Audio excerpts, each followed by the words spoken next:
Om Swastiastu. Assalamualaikum warahmatullahi wabarakatuh. Salam nama budaya, salam kebajikan, salam sejahtera untuk kita semua. Yang terhormat Bapak Ketua Yayasan SMK Pariwisata Budaya Bendulu, yang terhormat Ibu Kepala Sekolah SMK Pariwisata Budaya Bendulu, yang terhormat Bapak dan Ibu Waka SMK Pariwisata Budaya Bendulu, serta Bapak dan Ibu Guru beserta staf SMK Pariwisata Budaya Bendulu yang kami hormati. Dengan memanjatkan puja dan puji syukur kehadapan Ida Sang Yang Widi-Wasa, kita dapat berkumpul pada acara diseminasi budaya positif di sekolah. Semoga acara hari ini bisa berjalan dengan baik dan lancar sesuai dengan apa yang kita harapkan. Adapun agenda kegiatan hari ini yaitu acara pertama pembukaan, acara kedua sambutan dari Bapak Ketua Yayasan, acara ketiga sambutan Ibu Kepala Sekolah sekaligus calon guru penggerak, acara keempat presentasi atau implementasi budaya positif di sekolah yang akan dibawakan oleh Ibu Kepala Sekolah selaku calon guru penggerak saat ini. Acara kelima tanya jawab, dan acara keenam penutup. Untuk melanjutkan acara untuk acara selanjutnya yaitu sambutan dari Bapak Ketua Yayasan. Untuk waktu dan tempat dipersilakan.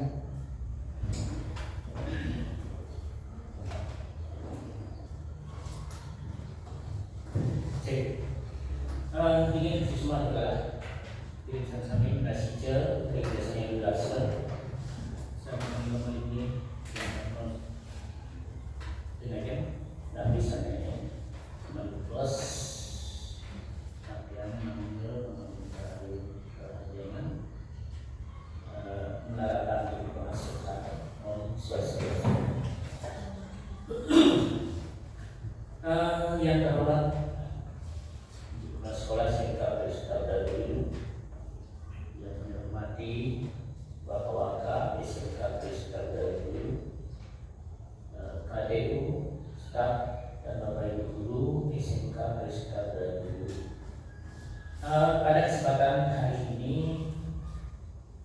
kami dari SMK Bali sangat bangga sekali karena sudah diadakan bisa dibilang seminar yang dengan proyek destinasi positif di sekolah itu luar biasa dalam rangka mendukung program Ibu Kepala Sekolah sebagai guru penggerak. Mudah-mudahan nanti apa yang Bapak Ibu sekalian bahas pada hari ini yang dari topik tersebut diseminasi ya. Harapan kami dari yayasan ada kesempatan ini apa yang menjadi hasil dan kesimpulan nanti agar benar-benar Bapak Ibu sekalian terutama Ibu Kepala Sekolah sebagai penggerak, guru penggerak di SMK Pariwisata Budaya Bulu melaksanakan dengan sungguh-sungguh dan mampu mengaplikasikan dari apa yang menjadi hasil pada hari ini. Itu yang kami harapkan dari yayasan. Dan pada kesempatan hari ini juga kami sebagai yayasan tidak bosan-bosannya kami akan mensupport, mendukung demi kebaikan daripada kemajuan daripada SMK Pariwisata Budaya Bulu ke depan. Dan itu juga harapan kami Bapak Ibu sekalian, guru, waka semua agar benar-benar mendukung program Ibu Kepala Sekolah. Karena ini kita sudah menjadi komitmen bersama ingin memajukan sekolah SMK Pariwisata Budaya Bulu ke depan. Tidak mungkin dengan satu guru dengan pemikiran kepala sekolah aja mampu ya mewujudkan apa yang yayasan inginkan dan Bapak Ibu inginkan untuk SMK Pariwisata Budaya Bulu ke depan. Nah, oleh karena itu sekali lagi harapan kami kepada Ibu sekolah, ya, stakeholder yang ada di sini harus bekerja sama, saling bahu membahu untuk memajukan SMK Prasejarah Budaya Budi ke depan. Nah, dengan topik tadi diseminasi itu luar biasa, ya, berkaitan dengan positif di sekolah. Dan kami yayasan menekankan maknai dari judul diseminasi positif di sekolah. Kami yakin dari yayasan Bapak Ibu sekalian sudah mampu memaknai dari kalimat tersebut. Karena di sini berkaitan dengan positif. Pertama di sini adalah ujian disiplin. Kami dari yayasan tidak mungkin mengajari apa itu disiplin. Bapak Ibu sekalian pasti sudah tahu, ya, dari pengertian disiplin itu. Berkaitan dengan berikutnya juga, kami baca sekilas tadi, ya, motivasi perilaku manusia ini yang sulit kita biasa wujudkan. Karena ini berkaitan, kalau kita berbicara dengan perilaku berarti kita berbicara berbentur dengan karakter orang. Dan sudah tugas beratnya di kepala sekolah tadi, membimbing perilaku dari seseorang.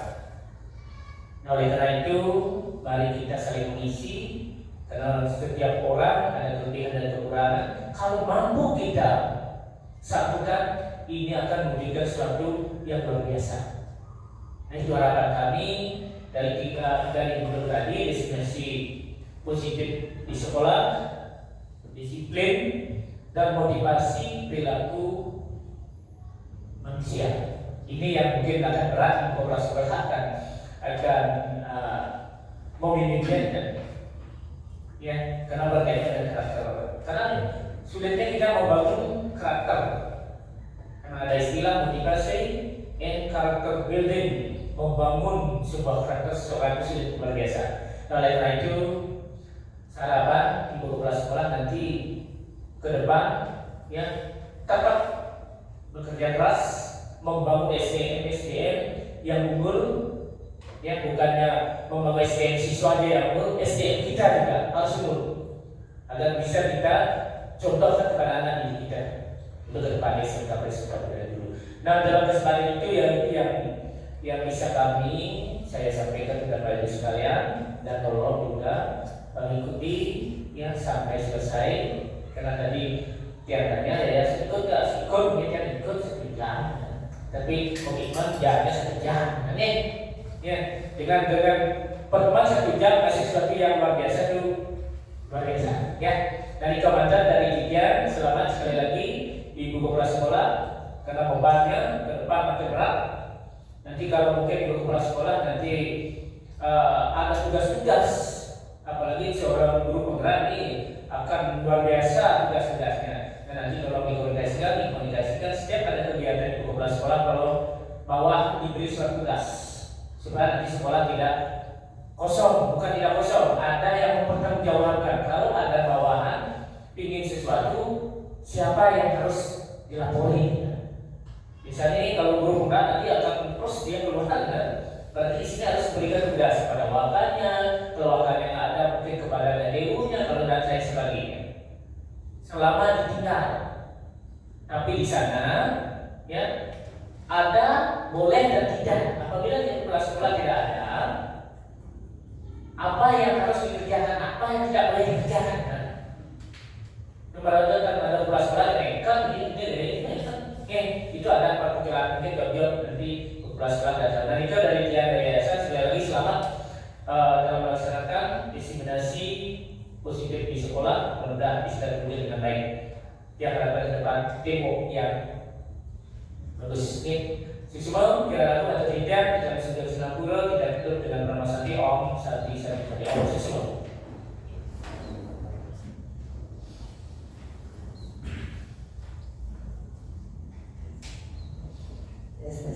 Baiklah, demikian sambutan dari Bapak Kepala Yayasan. Untuk acara selanjutnya yaitu sambutan dari Ibu Kepala Sekolah sekaligus guru penggerak. Untuk Ibu Kepala Sekolah, waktu dan tempat dipersilakan.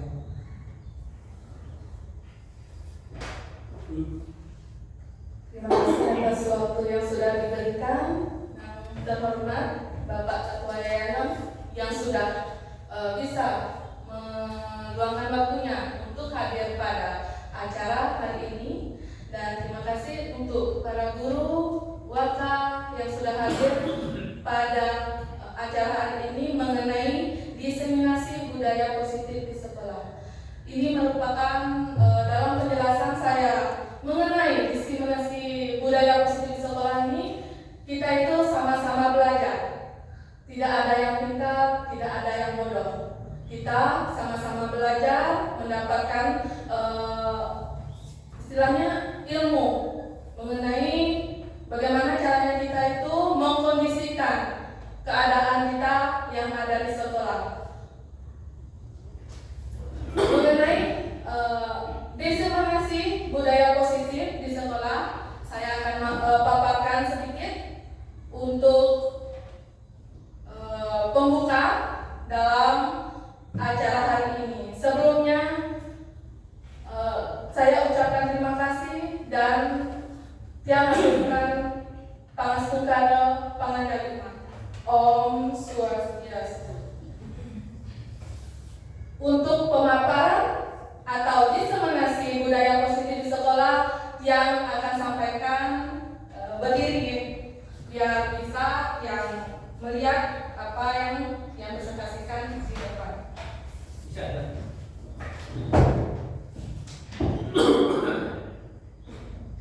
Mengenai aksi nyata yang saya buat masalah diseminasi budaya positif di sekolah. Adapun latar belakangnya adalah sekolah itu merupakan, kita ketahui, sekolah itu merupakan tempat memberikan pengajaran, pengelolaan serta mendidik pada murid dengan bimbingan yang diberikan oleh para pendidik atau guru. Untuk itu, para pendidik harus mampu menciptakan rasa aman, nyaman, memberikan kemerdekaan kepada murid. Sekolah harus berusaha untuk menciptakan suasana yang penuh dengan keharmonisan dan pembiasaan positif bagi warga yang ada di sekolah. Nah,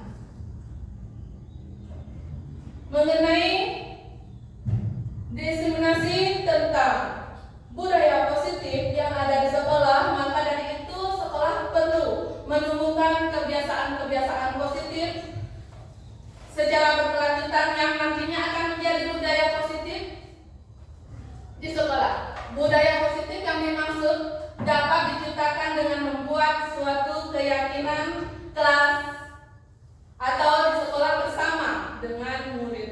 Selain itu, untuk menyelesaikan permasalahan, seorang guru harus mampu memposisikan diri sebagai control manager dengan penerapan langkah-langkah segitiga restitusi untuk membentuk karakter murid yang bertanggung jawab, mandiri, dan mampu mencari solusi atas kesalahannya sendiri. Itu sebelum yang membahas mengenai diskriminasi budaya positif, ada yang sudah yang sebutkan tadi mengenai latar belakangnya terlebih dahulu. Nah, pada saat ini untuk pemaparan budaya positif tersebut itu bisa tiang-tiang dapatkan dari pendidikan calon guru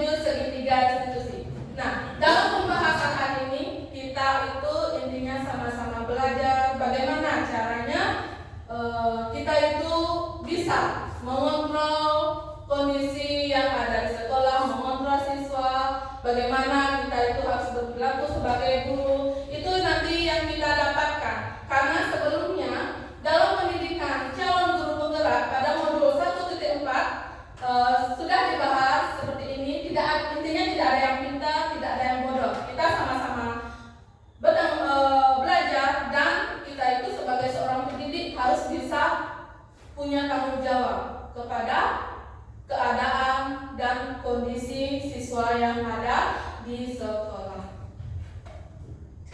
Nah, di sini masih ingatkah sebelum mulai pembahasan, saya ingin menanyakan kepada Bapak Ibu, masih ingatkah Bapak Ibu dengan tujuan pendidikan menurut Ki Hajar Dewantara?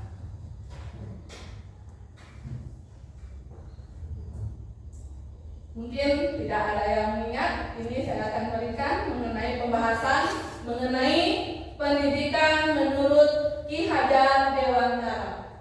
Dalam pendidikan yang dimuatkan dalam Ki Hajar Dewantara memberikan sebuah perubahan paradigma belajar. Dari Ki Hajar Dewantara menyatakan bahwa tujuan pendidikan ialah menuntun segala kodrat yang dimiliki oleh anak untuk mencapai keselamatan dan kebahagiaan yang setinggi-tingginya, baik sebagai manusia maupun sebagai anggota masyarakat. Di sini dalam perubahan paradigma belajar menurut Ki Hajar Dewantara ada 3 faktor yang menuntun. Yang pertama itu yang tumbuh dalam kodrat alam dan kodrat zaman. Yang kedua, tempat persamaian benih-benih kebudayaan. Yang ketiga, yang menuntun murid sesuai kodratnya. Itu merupakan perubahan paradigma belajar menurut Ki Hajar Dewantara yang bisa diterapkan pada saat ini, karena kita itu sudah menerapkan namanya kurikulum merdeka. Kurikulum merdeka itu berkaitan dengan apa yang dicetuskan oleh seorang pendidik, yaitu Ki Hajar Dewantara. Nah, dalam perubahan paradigma belajar, sebuah budaya akan terbentuk semakin kuat ketika warga sekolah, khususnya murid, melakukan pembiasaan yang positif. Pembiasaan positif itu dilaksanakan secara konsisten agar terbentuk profil pelajar Pancasila sesuai dengan kurikulum merdeka saat ini. Seperti yang bisa dilihat pada foto, kita itu anak-anak kita ajarkan untuk sebelum mulai masuk kelas atau sebelum mulai masuk di gerbang sekolah itu, kita ajarkan anak-anak itu selalu mengucapkan salam kepada kita, dan kita juga harus memberikan salam kepada anak didik kita sendiri. Di sini apa yang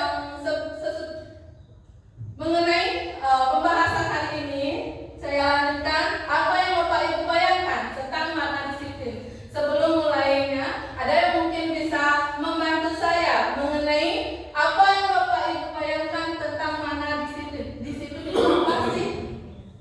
Biasanya kan sudah dari turun-temurun kita diajarkan untuk disiplin dari sejak lahir. Menurut Bapak Ibu, membayangkan makna disiplin itu apa? Siapa yang bisa mungkin membantu saya untuk menerapkan apa itu sih makna disiplin? Mungkin Bu Indra bisa membantu?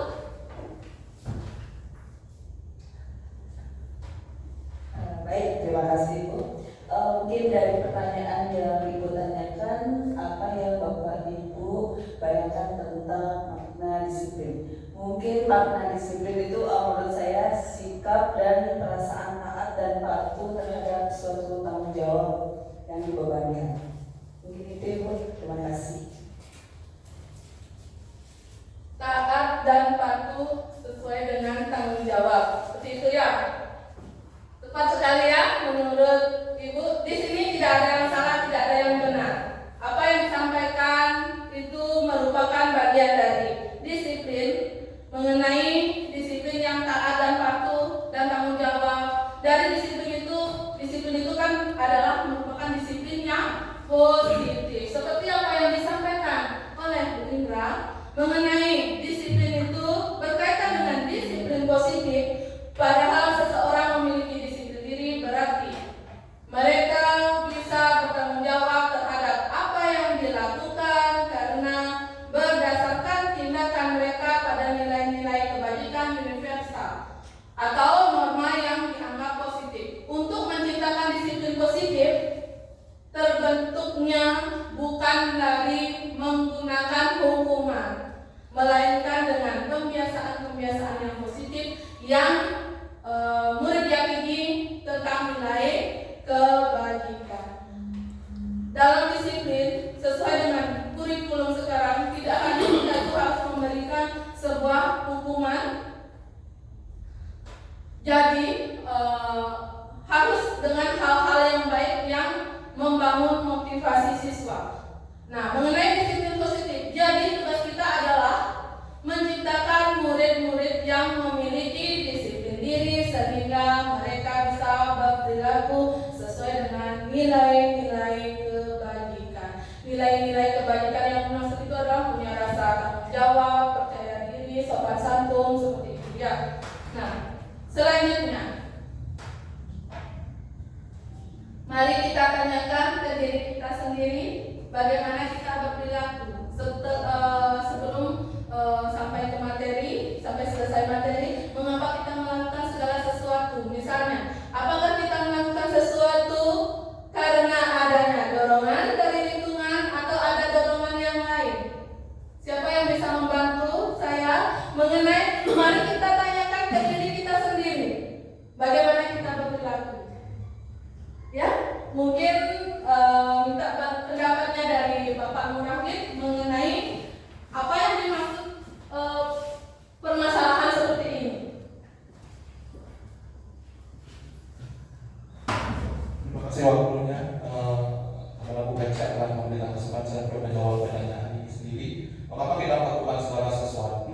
Melakukan segala sesuatu ini berkaitan berarti keinginan dengan ataupun motivasi apa yang akan kita lakukan ke depan seperti itu. Biasanya sesuatu itu dapat dikatakan suatu pemicu yang mendorong kita untuk melangkah lebih baik ke depan, menunjukkan sikap apakah memberikan dampak positif atau negatif kepada diri kita sendiri. Terima kasih. Sangat bagus sekali pemaparan dari Pak Murahid ya. Beri tepuk tangan untuk Pak Murahid ya. Ya, sama hanya kita itu pastinya mari kita tanyakan pada diri semua. Setiap orang itu pastinya mempunyai pemikiran masing-masing bagaimana menjadi seseorang yang lebih baik. Nah, mengenai disiplin positif, seperti apa yang dibahas, yang diberikan pemaparan oleh Pak Murahid, terkadang kita melakukan sesuatu itu karena kita menghindari rasa sakit atau ketidaknyamanan. Terkadang kita juga melakukan sesuatu mendapatkan apa yang kita mau. Nah, jika boleh saya tahu apakah alasan Bapak Ibu dan Bapak Ibu hadir di sekolah tepat waktu? Apakah alasannya? Pasti ada alasannya kan? Seperti ini. Ada pada diri sendiri, ada pada perilaku kita, bagaimana caranya kita itu memiliki sebuah motivasi. Kenapa kita itu harus datang tepat waktu? Kenapa kita itu tidak boleh terlambat untuk mengajar di kelas seperti itu? Nah, di sini mengenai motivasi perilaku manusia itu ada 3. Yang pertama itu adalah motivasi eksternal, internal, dan motivasi eksternal. Ini mengenai motivasi perilaku manusia, apakah karena takut ditegur oleh atasan? Bisa seperti itu ya? Kalau datang terlambat, pastilah takutnya seperti itu pada diri kita. Apakah ingin mendapatkan pujian? Pasti. Siapa yang tidak ingin dipuji? Kan seperti itu ya? Nah, yang ketiga itu apakah ingin menghargai diri sendiri dan menjadi teladan bagi murid-murid? Ya, itu yang utama ya. Menjadi kita itu sebagai seorang guru, kita harus bisa menjadi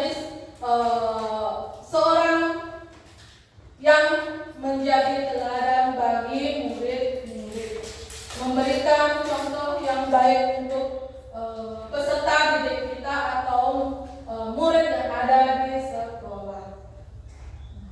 Ini menurut Dian Gordon dalam bukunya Teaching School Discipline menyatakan ada 3 motivasi perilaku manusia. Yang pertama mengenai untuk menghindari ketidaknyamanan atau hukuman. Itu yang pertama. Motivasi kita itu yang ada pada diri. Yang kedua, untuk mendapatkan imbalan atau penghargaan dari orang lain. Yang ketiga, untuk menjadi orang yang mereka inginkan dan menghargai diri sendiri dengan nilai-nilai mereka, nilai-nilai yang mereka percayai. Istilahnya kita itu adanya motivasi pada diri kita yang menurut Dian Gordon ada 3. Selanjutnya mengenai sesuai apa yang diberikan oleh seorang tokoh yang tadi saya sebutkan, motivasi perilaku manusia. Jadi tugas kita adalah menciptakan murid-murid yang memiliki motivasi internal dalam dirinya. Di sini murid akan berperilaku sesuai dengan nilai kebajikan karena keinginannya sendiri. Murid akan datang ke sekolah tepat waktu karena ingin menghargai diri sendiri, bukan karena takut akan peraturan dan hukuman atau ingin mendapatkan pujian. Nah, di sini dalam diseminasi budaya positif, pastilah setiap orang itu takut untuk mendapatkan hukuman. Tapi hukuman itu bisa berdampak, kita memberikan hukuman kalau di sekolah itu bisa berdampak tidak baik untuk karakter anak. Seperti itu ya. Setelah ini, seperti apa yang disampaikan tadi mengenai motivasi perilaku manusia. Lalu bagaimana jika murid datang ke sekolah tidak tepat waktu? Apakah dihukum? Apakah diberikan konsekuensi? Apakah diberikan restitusi? Bagaimana? Nah, ini ya.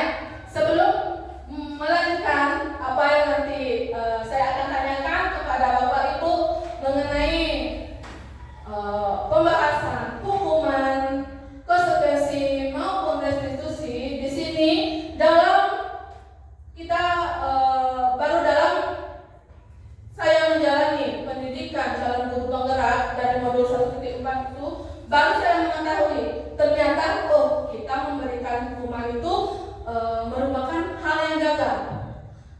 Harusnya kita itu memberikan sebuah restitusi pada anak didik kita agar bisa membangun karakter yang ada pada diri anak didik tersebut. Nah, di sini mengenai hukuman, sesuatu yang meyakinkan harus terjadi, konsekuensi sesuatu yang harus terjadi, restitusi merupakan pilihan. Nah, di sini mengenai hukuman itu ada beberapa pernyataan tidak nyaman untuk murid atau anak untuk jangka waktu panjang. Maksud dari hukuman apa alasannya yang dimaksud dengan identitas gagal?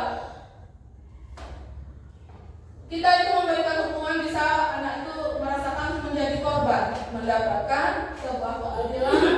Murid atau anak akan tersakiti, berperilaku pasif agresif meningkat, berlaku hanya pada sebuah institusi, tidak berlanjut pada kehidupan nyata. Peraturan adalah kamu harus, murid atau anak membenci peraturan. Ini beberapa yang dimaksud kalau kita seandainya memberikan hukuman yang termasuk identitas gagal. Intinya anak-anak itu akan bisa jadi kalau dia itu tidak memahami apa yang kita berikan. Misalnya kalau dulu kan biasa memberikan hukuman biasanya berjemur. Kalau sekarang kan tidak ada zamannya untuk berjemur untuk anak didik yang salah. Itu berkaitan dengan kurikulum yang kita terapkan sekarang adalah kurikulum merdeka. Yang paling penting dalam tercapainya sebuah karakter dari anak didik atau murid yang kita didik kita harus memberikan sebuah restitusi. Nah, dari konsekuensi itu, kalau kita itu memberikan konsekuensi, maksudnya konsekuensi itu kan sebuah peraturan yang tertulis oleh guru, kan seperti itu ya. Jadi anak-anak itu gagal istilahnya mempunyai melanggar aturan dari konsekuensi aturan yang sudah diberikan oleh seorang guru yang ada di sekolah. Jadi anak-anak itu merasa kena sanksi atau konsekuensi. Jadi alasan konsekuensi itu bisa gagal karena apa? Karena bisa mengakibatkan pemikiran anak yang tidak baik dalam jangka panjang. Kita merasa kita pernah dihukum sama guru A, kita pernah dihukum sama guru B. Seperti itu kalau konsekuensi. Jadi ada akibatnya untuk kita memberikan sebuah konsekuensi pada anak didik atau murid yang kita didik. Nah, yang terakhir yang saya dapatkan mengenai materi budaya positif adalah restitusi. Restitusi itu adalah merupakan pilihan menguatkan untuk murid atau anak dalam jangka waktu panjang. Korban mendapatkan ganti, murid dan anak mendapatkan dalam jangka waktu panjang. Dan kata-kata apa yang kita pakai dalam restitusi, maksudnya untuk memberikan sebuah pemahaman untuk siswa atau murid itu sendiri. Kita itu tidak boleh harus ngegas, istilahnya galak ya, galak. Apa yang kamu yakini, pokoknya kita menanyakan keadaannya dia terlebih dahulu. Jangan pernah dimarahi murid tersebut. Nah, apa yang bisa kamu lakukan untuk memperbaiki masalah ini? Kita itu memberikan pendekatan kepada murid yang kita berikan sebuah restitusi tersebut. Dan yang terakhir, murid atau anak menghormati dirinya dan orang lain. Jadinya dia itu merasa berpikir bahwa oh, kita masih dihargai di sini. Seperti itu ya. Bagaimana kita itu harus bisa tidak berbuat salah lagi untuk selanjutnya di sekolah ini. Nah, dari ketiga itu hukuman, konsekuensi, restitusi. Kalau hukuman itu adalah bersifat negatif, kalau konsekuensi di tengah-tengah, maksudnya itu netral ya. Kalau restitusi itu positif. Ini yang akan saya bahas mengenai restitusi yang harus diterapkan di sekolah. Nah, menurut identitas gagal dari hukuman, murid itu belajar menyembunyikan kesalahan. Kalau kita seandainya memberikan hukuman, apa yang ada dalam pemikiran murid itu pasti kita belum tahu ya akibatnya bagaimana. Pertama, murid atau anak itu belajar menyembunyikan kesalahan, mencoba mengontrol anak dengan penguatan negatif, membayar impas kesalahannya. Dampak pada murid bisa anak itu marah, kalau kita memberikan hukuman merasa bersalah, rendah diri, dan mengasingkan diri. Itu akibat kita itu memberikan hukuman kepada murid tersebut. Tiba-tiba tidak diharapkan atau sangat melukai. Dibuat guru, maksudnya di sini meyakinkan guru menjalani konsekuensi dengan menyalahkan, mengkritik, menyindir, merendahkan. Itu hal-hal yang tidak diperbolehkan dalam penerapan atau diseminasi budaya positif agar bisa membangun karakter murid tersebut. Nah, di sini mengenai konsekuensi seperti saya sebutkan tadi beberapa hal yang menyangkut konsekuensi. Pertama itu adalah murid dan anak belajar taat peraturan, mencoba mengontrol anak dengan penguatan positif, kehilangan hak, waktu jeda seorang diri sudah diketahui, masuk akal, dibuat oleh guru dan murid dan membantu. Guru menyatakan peraturan, melakukan melakukan peringatan dan menerapkan konsekuensi. Ada di sini yang dimaksud dalam konsekuensi itu pastilah ada rasa takut. Rasa takut yang ada pada diri seorang murid untuk harus menaati peraturan. Nah, di sini untuk disiplin restitusi atau restitusi itu kita menerapkan disiplin dengan restitusi.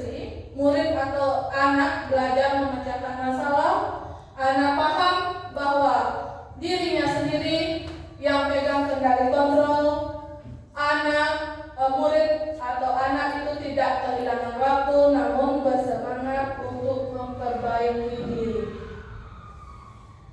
Selanjutnya berupa undangan untuk mengadakan restitusi dibuat oleh murid dan anak, menguatkan guru, menyebutkan keyakinan kelas, membimbing kerangka acuan berpikir restitusi murid. Di sini dalam pengembangan restitusi kita itu bisa menggunakan biasanya ini wali punya atau guru-guru mapel di kelas. Kita itu bisa membuat sebuah keyakinan kelas.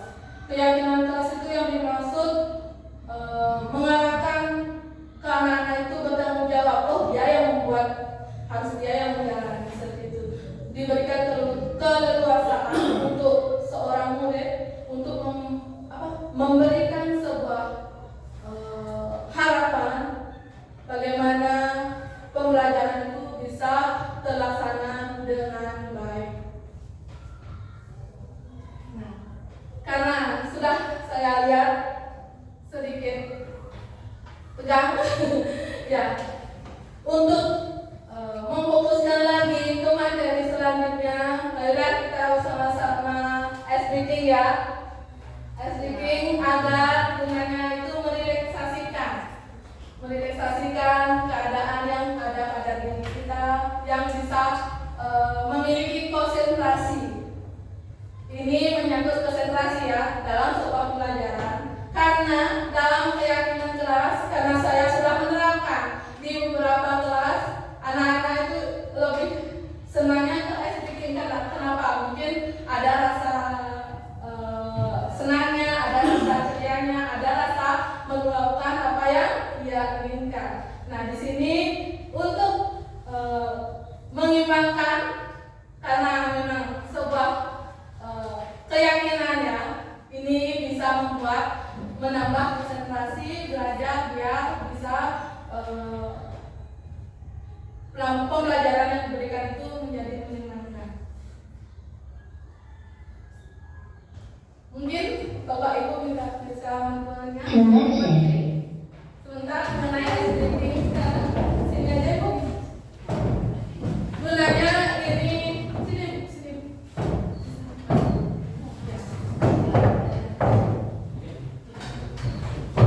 Oh gitu, Ini apa ini? yang video gitu. Ada video. Ya, ini gunanya speaking itu adalah speaking untuk konsentrasi, memulihkan konsentrasi, memulihkan semangat dalam memulai sebuah pembelajaran. Coba tes dulu. Tes. Semangat ya.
minum dulu. Airnya, semangatnya udah pulih kembali kan? Nah,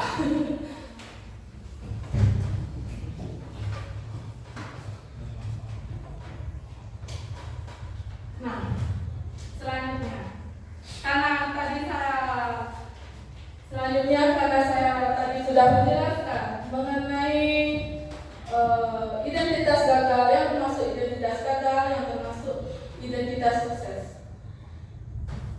Sesuai dengan tabel yang tadi, apakah setelah memahami tabel itu, apa yang akan Ibu dan Bapak Guru lakukan jika menemukan murid yang perilakunya negatif? Siapa yang bisa membantu saya mengenai tugas perbedaan hukuman dan konsekuensi sebelum lanjut ke restitusi?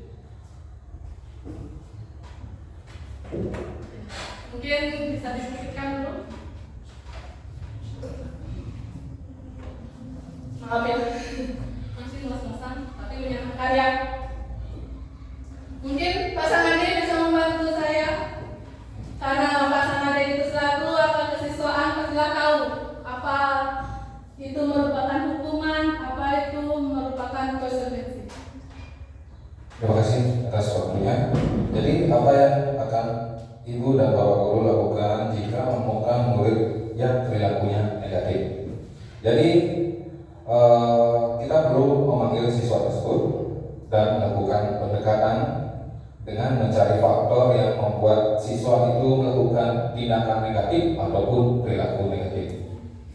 Jadi biasanya yang saya temui, jika ada siswa yang berperilaku negatif atau melakukan tindakan negatif, pasti ada faktor penyebabnya, baik itu di rumah maupun di sekolah. Nah, jadi kita atau saya akan melakukan pendekatan dan mencari faktor apa saja yang menjadi sebab kenapa siswa tersebut melakukan tindakan tersebut. Nah, setelah mengetahui hal-hal yang menjadi penyebab, selanjutnya adalah memberikan pengarahan ke siswa tersebut, sekaligus memberikan motivasi kepada siswa jika ada hal-hal yang memang membuat dia beban, khususnya dalam menjalani kegiatan atau sekolah. Jadi setelah itu kita akan pantau siswa tersebut apakah sudah ada perubahan ataupun tidak. Misalkan biasanya kalau tindakan tersebut sudah ada perubahan dari awalnya dia melakukan atau perilaku negatif atau tindakan negatif, jika sudah ada perubahan ke hal yang positif, kita sebaiknya memberikan reward sederhana secara lisan, yaitu pujian-pujian terhadap siswa tersebut agar lebih memotivasi siswa tersebut untuk melakukan hal-hal yang positif lainnya. Ya itu aja menurut yang siswa. Nah, berarti apa yang dimaksud yang sudah diberikan? Terima kasih untuk pemaparan yang sudah diberikan oleh Pak Sanade selaku Wakil Kesiswaan di SMK Pariwisata Budaya Bengkulu ini. Nah, mengenai perbedaan hukuman dan konsekuensi, seperti apa yang disebutkan oleh Pak Sanade tadi, sebelum mengetahui restitusi ya. Nah, pertama mencatat 100 kali di dalam buku kalimat saya tidak akan terlambat lagi. Pastilah itu merupakan hukuman. Ya, hukuman menurut pemaparan yang sudah diberikan tadi. Yang kedua, lari mengelilingi lapangan basket 2 kali karena terlambat hadir di sekolah. Itu merupakan hukuman ya Pak Sandia? Hukuman. Nah, murid diminta untuk push up 15 kali karena tidak menggunakan masker ke sekolah. Sebelum ini pernyataan pada saat COVID, tidak seperti itu ya. Kalau mungkin sakit harus menggunakan masker. Itu merupakan sebuah konsekuensi. Nah, membersihkan tumpahan air di meja tulis tertulis karena tersenggol pada saat belajar. Karena konsekuensi itu adalah merupakan dari peraturan yang sudah dibuat oleh seorang guru, mungkin di kelas, dibuat oleh walinya. Setelah itu ada konsekuensinya kalau melanggar. Yang selanjutnya mengenai murid disuruh untuk mengenakan sepatu seharian di sekolah karena tidak menggunakan sepatu hitam. Itu merupakan sebuah hukuman. Ya, menurut pernyataan sebelum pembelajaran budaya positif ini, yang terakhir, lari mengelilingi lapangan basket 2 kali karena terlambat 10 menit untuk pelajaran PJOK. Itu biasanya dikenakan sanksi atau yang disebut dengan konsekuensi, seperti itu. Ya. Selanjutnya, nah di sini setelah kita sebelum mempelajari sebuah restitusi, terkadang kita itu hanya tahu hukuman dan konsekuensi. Mengenai restitusi, pemberian hukuman akan membentuk identitas gagal pada murid. Untuk membentuk identitas sukses pada murid, kita bisa melakukan konsekuensi atau restitusi. Nah, restitusi adalah proses menciptakan kondisi bagi murid untuk memperbaiki kesalahan mereka, sehingga mereka bisa kembali pada kelompok mereka dengan karakter yang lebih kuat menurut dosen tahun 2004. Nah, di sini ciri-ciri restitusi sudah dilihat. Yang pertama itu adalah bukan untuk menembus kesalahan, namun untuk belajar dari kesalahan, memperbaiki hubungan, tawaran, bukan paksaan. Restitusi menuntut untuk melihat di dalam diri. Restitusi mencari kebutuhan dasar yang ada pada atau yang mendasari tindakan. Nah, restitusi diri adalah cara yang paling baik. Restitusi fokus pada karakter bukan tindakan. Selanjutnya yang ke-8, restitusi fokus pada solusi, mencari sebuah solusi dari sebuah permasalahan. Ya. Yang terakhir, restitusi mengembalikan murid yang berbuat salah pada kelompoknya. Adapun dalam kita itu menerapkan sebuah restitusi, kita harus mengetahui kebutuhan dasar yang ada pada manusia atau murid kita sendiri. Yang pertama adalah adanya kasih sayang dan rasa diterima, kesenangan, fun, bertahan hidup, penguasaan, dan kebebasan. Nah, ini dalam membuat sebuah restitusi, kita itu harus bisa menerapkan restitusi yang ada untuk di sekolah. Kita harus mengetahui kebutuhan dasar manusia terlebih dahulu seperti yang sudah ada di depan. Oke. Nah, setelah penjelasan tadi, saya ingin menanyakan kepada Bapak Ibu bagaimana posisi Ibu Bapak saat mengontrol kedisiplinan murid. Ya, Pak Lurah, bisa bantu saya? Apa saja posisi kontrol pada saat menangani murid? Ya. Terima kasih atas waktunya kepada Indonesia. Di sini saya akan menjawab ada posisi untuk mengontrol saat kedisiplinan murid. Yang pertama menghukum, yang kedua rasa berbuat salah, yang ketiga teman, keempat pemantau, kelima manajer. Terima kasih. Bagaimana? Pas? Pas ya? Beri aplaus untuk Pak Lurah karena sudah memberikan apa yang saya mau berikan penjelasan mengenai 5 langkah posisi kontrol. Yang pertama itu adalah penghukum, seperti yang disebutkan tadi sama Pak Lurah. Yang kedua, pembuat rasa bersalah. Yang ketiga, teman. Yang keempat, pemantau. Yang kelima, manajer. Nah, menurut Bapak Ibu, di sini ada 5 posisi kontrol. Yang mana menurut Bapak Ibu harus kita pakai sebagai guru untuk bisa mendisiplinkan murid di sekolah. Ya, bisa minta pendapat dari Bu Purwanti.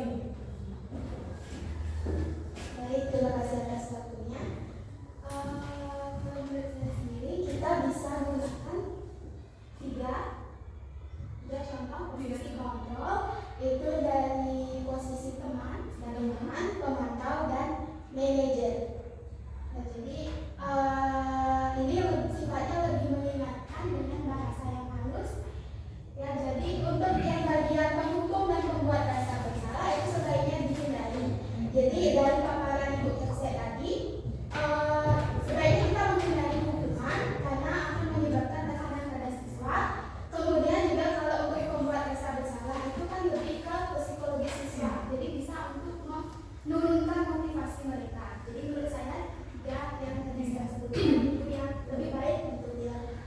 Terima kasih. Terima kasih sama Bu Pertiwi. Apa yang diberikan sama Ibu sangat tepat sekali ya mengenai posisi kontrol yang harus kita berikan kepada peserta didik kita, yaitu yang pertama itu adalah ada 3 ya, hukuman dan membuat rasa bersalah itu lebih baik dihindari ya. Yang pertama itu kita itu sebagai teman, manajer, pemantau dan manajer, pastilah sebelum kita itu menanyakan kesalahan ke siswa, kita itu pastilah mendekatkan diri kita sebagai teman terlebih dahulu. Ya, di sini dalam menerapkan sebuah institusi yang ada di kelas atau di sekolah, pertama kita membuat sebuah keyakinan kelas terlebih dahulu agar kita itu bisa menjadi seorang teman, pemantau maupun manajer. Nah, seorang akan lebih bergerak dan bersemangat untuk menjalankan keyakinannya daripada hanya sekedar mengikuti serangkaian peraturan tertulis tanpa makna. Itu ya, pokoknya dia dalam membuat sebuah keyakinan kelas, karena anak itu berpikir, bergerak, apa yang harus saya lakukan, apa yang harus disepakati di kelas. Makanya untuk mengontrol sebuah keadaan di kelas dengan mengembangkan sebuah restitusi, segitiga restitusi ya. Jadi kita membuat sebuah keyakinan kelas. Nah, dalam keyakinan kelas tersebut, murid-murid pun demikian, mereka perlu mendengarkan dan memahami arti sesungguhnya tentang peraturan yang diberikan. Apa nilai-nilai kebajikan di balik peraturan tersebut, apa tujuan utama, dan menjadi tidak menarik atau takut sehingga hanya sekedar mengikuti serangkaian peraturan-peraturan yang mengatur mereka tanpa memahami tujuan mulianya. Nah, salah satu kegiatan yang bisa kita lakukan agar murid tergerak dan bersemangat untuk menjalankan keyakinannya adalah membuat sebuah keyakinan kelas. Karena keyakinan kelas itu adalah sebuah kesepakatan bersama. Pastilah dia tahu, oh ini yang tidak boleh, ini yang sudah kita sepakati. Ada rasa tanggung jawab dari seorang murid yang ada di kelas maupun di sekolah. Nah, di sini mengenai keyakinan kelas, kita ketahui keyakinan kelas itu bersifat abstrak daripada peraturan yang lebih konkret. Keyakinan kelas berupa pernyataan universal, pernyataan keyakinan kelas senantiasa dibuat dalam bentuk positif. Keyakinan kelas hendaknya tidak terlalu banyak sehingga mudah diingat dan dipahami oleh semua warga kelas. Keyakinan kelas sebaiknya sesuai yang dapat diterapkan di sekolah. Yang selanjutnya, semua warga kelas hendaknya ikut berkontribusi dalam pembuatan keyakinan kelas lewat kegiatan curah pendapat. Itu bisa diadakan di kelas Bapak Ibu masing-masing pada saat kegiatan pembelajaran berlangsung. Bersedia meninjau kembali keyakinan kelas dari waktu ke waktu. Ini ya, keyakinan kelas itu bagaimana langkah dalam menyusun keyakinan kelas. Yang berikan pemaparan sedikit karena ini merupakan istilahnya designasi ya, pemaparan dalam budaya positif mengenai keyakinan kelas. Guru mengajak murid membayangkan kelas impian versi apa yang mereka inginkan. Guru mempersilahkan murid memperlakukan curah pendapat tentang peraturan yang disepakati di kelas. Catatlah masukan murid tentang keyakinan mereka dalam sebuah kertas. Nah ini ya, susunlah masukan-masukan tersebut dalam bentuk kalimat pasif dan tinjau kembali daftar curah pendapat yang sudah dicatat. Selanjutnya ajak murid itu menemukan nilai kebajikan keyakinan yang dituju. Yang selanjutnya, bila mana terlalu banyak maka warga kelas akan sulit mengingatnya, akibatnya sulit untuk dijalankan. Jadi dalam membentuk sebuah keyakinan kelas itu tidak banyak ya yang bisa diingat dan bisa dipahami oleh murid tersebut. Panjanglah kalau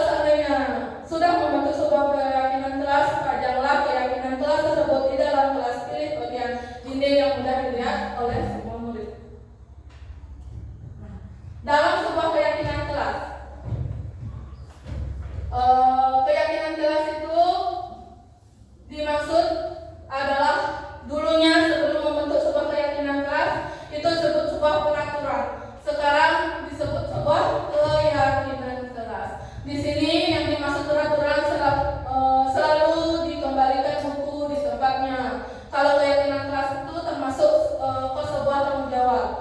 Dilarang mengganggu orang lain. Itu dalam keyakinan kelas kita membuat sebuah menghormati orang lain. Hadir di sekolah 15 menit sebelum pelajaran dimulai, itu menghormati orang lain dan berkomitmen. Dilarang melakukan kekerasan, dilarang menggunakan narkoba, itu merupakan keselamatan. Nah, menghormati orang lain, bersabar, gunakan masker, itu merupakan dalam keyakinan kelas, merupakan kesehatan dan keselamatan. Jangan berlari di kelas atau di koridor, itu merupakan dalam bentuk keyakinan kelas adalah keselamatan dan keamanan. Nah, ini ada yang sudah saya bentuk di kelas 10 ya, karena saya ada yang mengajar di kelas 10 mengenai bentuk dokumentasi pembuatan keyakinan kelas. Dalam pembuatan keyakinan kelas, anak-anak itu merasa termotivasi membuat sebuah peraturan dia sendiri dengan dimanfaatkan secara bersama seperti itu. Nah, dalam segitiga restitusi, restitusi itu adalah sebuah cara menanamkan disiplin positif pada murid. Restitusi adalah proses menciptakan kondisi bagi murid yang memperbaiki kesalahan mereka sehingga mereka bisa kembali pada kelompok mereka dengan karakter yang lebih kuat. Nah, di sini restitusi membantu murid menjadi lebih memiliki tujuan. Disiplin positif memulihkan dirinya setelah berbuat salah, penekanannya bukanlah pada bagaimana berperilaku untuk menyenangkan orang lain atau menghindari ketidaknyamanan, namun tujuan adalah menjadi orang yang menghargai nilai-nilai kebaikan yang mereka percayai. Ini ya, mengenai kelanjutan segitiga restitusi, ada yang pertama adalah menyatakan menstabilkan identitas. Yang kedua, validasi tindakan yang salah, dan ketiga, menanyakan keyakinan.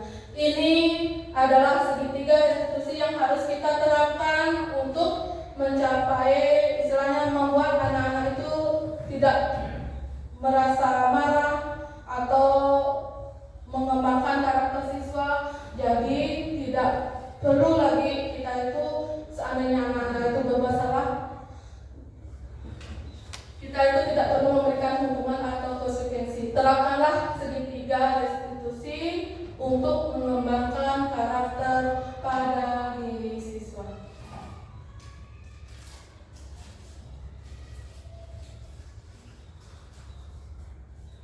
Ini ya, ada beberapa kasus praktik segitiga restitusi yang sudah saya terapkan, karena ada anak-anak yang tidak mengikat rambutnya dengan rapi dan tidak memakai akne.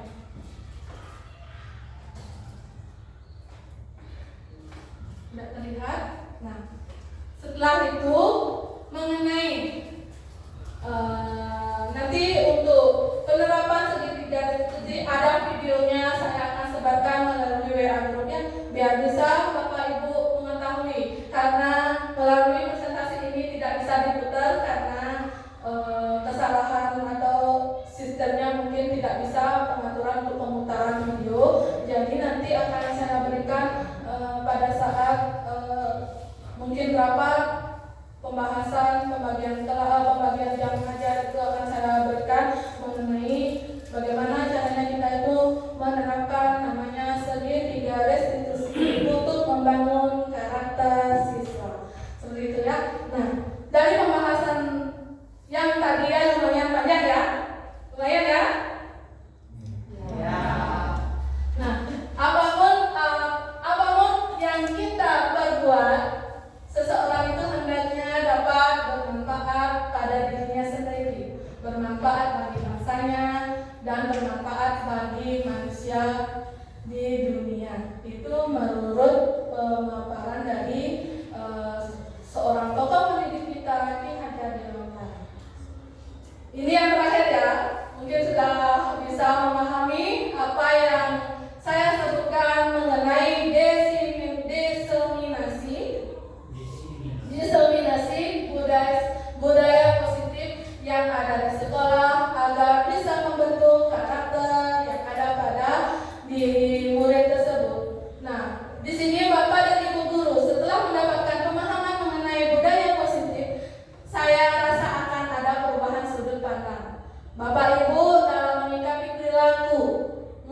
diskusi hari ini. Semoga apa yang disampaikan oleh Ibu Kepala Sekolah selaku calon guru penggerak bisa bermanfaat untuk kita semua. Kami mohon maaf apabila ada salah kata baik yang disengaja ataupun tidak disengaja. Akhir kata saya tutup dengan Padang Sandi. Om Sandi Sandi Sandi.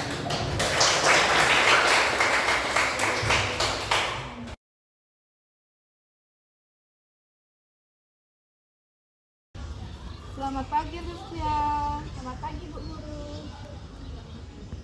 Ibu lihat, Lucia kan tidak pakai arnet dan sedikit urai rambutnya.